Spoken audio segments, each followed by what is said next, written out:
And I would like to congratulate my brother, President Ibrahim Raisi, because Iran is about to attain full membership of SCO. Excellencies,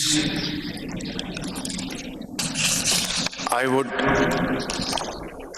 dwell upon a very important point before I really go on to the text of my speech. As you all know, Pakistan is a neighborly country of Afghanistan, and peace in Afghanistan would ensure peace in Pakistan. In other words, what is good for Afghanistan is good for Pakistan, and vice versa. And other countries in the region will live in peace and progress and share development if we collectively decide to have real and long-term peace in the region. For that, we will have to work together to support all good initiatives in Afghanistan for the good of people of Afghanistan in terms of education, health, jobs, opportunities, industry, agriculture, and all other related works for mankind. Therefore, it will be a big mistake if we ignore Afghanistan this time around.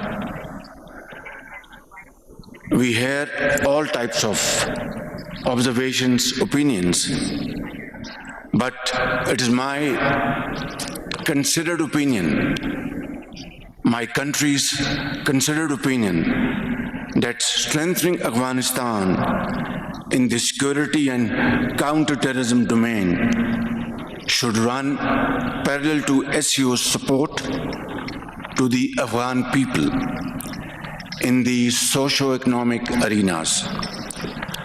Apart from enhanced humanitarian assistance, the international community must support efforts to build a sustainable Afghan economy. Unfreezing of Afghanistan's financial assets remains a crucial need in this regard. For their part, the Afghan authorities would do well to build a future based on inclusiveness and respect for human rights for all citizens and all categories of society, especially women and minorities, including effective steps against terrorism. Brother President, Pakistan has been a victim of terrorism itself. I don't have to go into its history, but suffice it to say that we have paid huge sacrifices to defeat the monster of terrorism. Thousands and thousands of Pakistanis were martyred, brothers, sisters, mothers, soldiers, doctors, engineers. Even today, if you see somebody limping on the roads of Pakistan,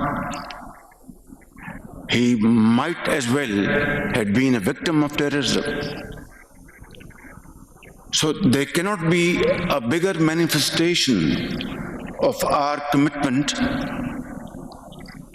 our dedication to fight this menace collectively.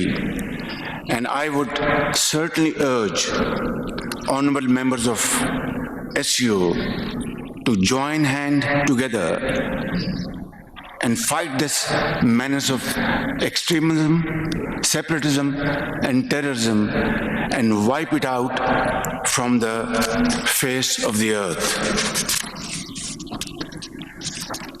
Excellencies, I am coming from Pakistan, where floods have devastated ordinary life over there. Millions of people have been displaced. 1,400 people have been killed, including 400 children. And million houses have been partially or completely damaged. I've been in public life for the last 40 years.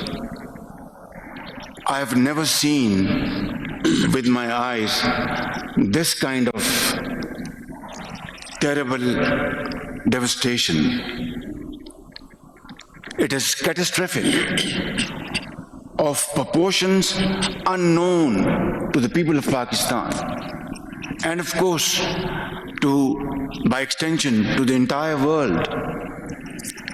We are very grateful to honorable members sitting on this table who have come to our help at this time of dire need, when millions of people are living under open skies, stagnant water is giving rise to waterborne diseases, children getting malaria and diarrhea, temperature, all kinds of diseases have hit millions of Pakistanis in those marooned areas. Great faces sitting on this table, which I know personally have been extremely kind to the people of Pakistan generally, and to the affected people especially, for extending their support, valuable support at this time of need. But the question at issue is that while I count the damages inflicted upon us, like standing crops over hundreds and thousands of acres, all washed away, livestock, 1 million livestock all gone. And I'm not going to pitch any figure for the purpose of letting you know what is the quantum of economic loss, but it definitely runs into billions of dollars as I speak. By the grace of God and with Allah's help and your support, we will fight it out, inshallah, and we will be over the hump soon, one day soon. But the question at issue is that while the President, my brother Shafqat, has spoken about climate change, these devastating floods in Pakistan are most definitely climate change induced. It is a result of climate change. Cloud outbursts, unprecedented rains, combined with hill torrents coming down, all this put together made Pakistan look like a sea of water in all the 4 corners of Pakistan. We are going to stand on our own feet, but the point at issue is, will this be the last time a country is going to be victim of this devastation? Or God forbid, others will also become victim of this tragedy. That is the point at issue. And this is where I would appeal to all of you and request to all of you earnestly that let SCO stand up and build a wall against this menace. But that can be done only through a well thought out plan, a plan which is sustainable through structures and through programs over a span of time. Because today, this injustice has befallen upon us. Our carbon emission is less than 1%. Yet, nature, destiny had this in store for us.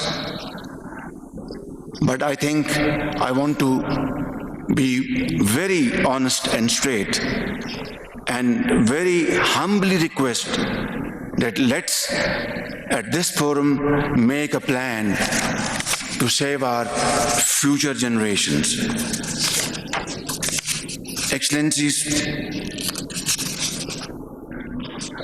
I would also like to welcome the new dialogue partners of SCO, namely Saudi Arabia, Turkey, Egypt, Qatar, Bahrain, Maldives, UAE, and Myanmar. We also support the request by Belarus for full membership of SCO. Inclusion of these friendly countries into the SCO family would further strengthen the organization. Let me conclude by reaffirming Pakistan's strong and unwavering commitment in advancing the objectives of the SCO. And most definitely I will join my voice with the voices here that let's start a very robust connectivity plan. And of course, when we move towards connectivity of Central Asian countries with neighboring countries, full transit rights would automatically accrue. There is no discussion about it, of course.